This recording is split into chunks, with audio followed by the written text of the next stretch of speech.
Which of the following statements is incorrect pertaining to a typical mechanical cooling system?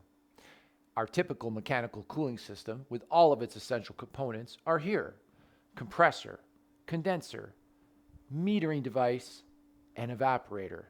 The pipes and tubes are the connecting pathways for the refrigerant to flow. So let's look at the statements one at a time. A. Is it true or false that liquid lines should be slightly warmer than the condenser ambient temperature? That's actually a true statement. The liquid line is always a little bit warmer, and that explains why we can still reject a little more heat from the liquid line to the air around it and subcool the liquid further in the liquid line. B. Is it true or false that suction lines should be slightly warmer than the evaporator saturation temperature? Well, this is also true. In fact, as long as the evaporator has done its job, you would have superheated the gas by the time the refrigerant leaves the evaporator, making it true that the temperature of the suction line is warmer than the boiling temperature or saturation temperature in the evaporator. C.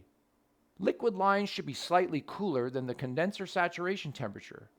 That is obviously true. We condense at a higher temperature than the liquid in the liquid line. That's why it's subcooled in the liquid line, indicating it's a lower temperature than your condensing temperature.